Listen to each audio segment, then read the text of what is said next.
Bismillahirrahmanirrahim. Assalamualaikum warahmatullahi wabarakatuh. Berjumpa lagi bersama saya Muhammad Imin Jaya dalam pembelajaran kimia. Hari ini kita akan belajar mengenai salah satu materi yang dipelajari dalam pembelajaran kimia di kelas 10, yaitu mengenai pengenalan alat-alat laboratorium.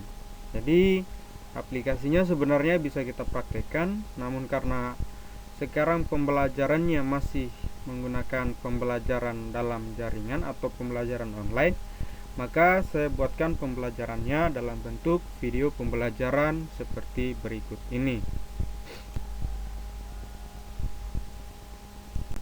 Ya, alat yang pertama adalah gelas kimia.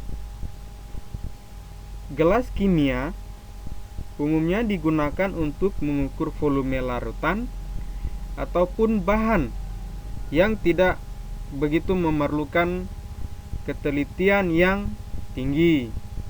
Namun selain itu dapat juga digunakan sebagai wadah untuk menyimpan serta membuat larutan. Yang berikutnya, gelas ukur. Gelas ukur umumnya digunakan untuk mengukur volume suatu larutan atau cairan yang tidak memerlukan ketelitian yang tinggi. Berikutnya ada pipet tetes. Pipet tetes umumnya digunakan untuk memindahkan bahan kimia atau yang lain dalam bentuk cairan dengan jumlah kecil. Jadi kalau pemindahannya dalam jumlah kecil bisa menggunakan pipet tetes, yaitu dengan cara ditetes-teteskan. Selanjutnya, pipet ukur. Umumnya pipet ukur digunakan untuk memindahkan larutan, sama seperti pipet tetes tadi. Jadi digunakan untuk memindahkan larutan cairan ke dalam suatu wadah dengan berbagai ukuran volume. Kalau pipet tetes tadi, dia volumenya tidak bisa ditentukan. Tapi kalau pipet ukur mempunyai skala-skala yang bisa ditentukan volumenya. Artinya, ketika kita ingin mengambil suatu larutan, maka kita bisa menyesuaikan dengan kebutuhannya kita. Berikutnya, ada batang pengaduk. Batang pengaduk digunakan untuk mengaduk. Biasanya pengadukan itu digunakan untuk mempercepat pencampuran atau reaksi antar bahan kimia dan cairan untuk keperluan laboratorium. Jadi umumnya digunakan ketika kita ingin melarutkan suatu bahan padatan.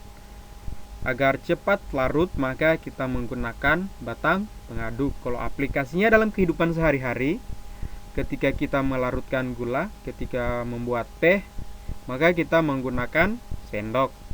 Kita mengaduk dengan menggunakan sendok. Jadi fungsinya hampir sama seperti sendok tersebut. Selanjutnya, kita masuk ke botol bunsen.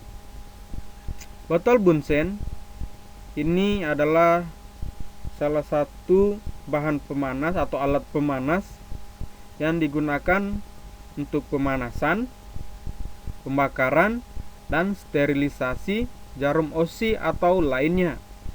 Jadi pada tabung atau botol bunsen ini, dia memiliki sumbu. Sumbunya itu dapat dibakar. Ketika dibakar menyala, maka apinya lah yang digunakan untuk pemanasan. Jadi ada warna yang terlihat pada gambar tersebut, itu adalah bahan bakar dari untuk keperluan pemanasan atau pembakaran. Berikutnya buret.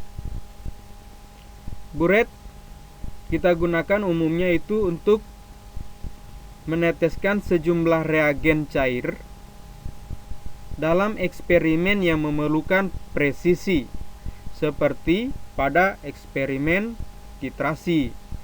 Materi titrasi nanti kita dapatkan pada pembelajaran kelas 11. Jadi kemungkinan kita akan praktek menggunakan bahan seperti ini, alat seperti ini. Selanjutnya ada tabung reaksi. Tabung reaksi umumnya digunakan untuk mereaksikan bahan kimia dalam laboratorium. Walaupun ada juga kebanyakan menggunakan untuk menyimpan suatu bahan untuk keperluan pengendapan. Selanjutnya ada labu Erlenmeyer.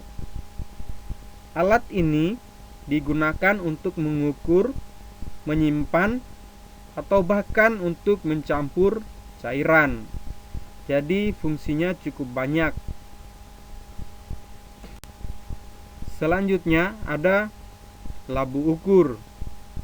Labu ukur digunakan untuk mengencerkan zat tertentu hingga batas leher atau batas tera yang kita lihat pada gambar ada pada bagian tengah alat terlihat seperti garis. Sebenarnya itu adalah lengkungan yang mengelilingi labu, leher labu. Ya, selanjutnya kita akhiri pertemuan kali ini. Sampai jumpa pada pertemuan berikutnya. Saya tutup dengan ucapan Assalamualaikum warahmatullahi wabarakatuh.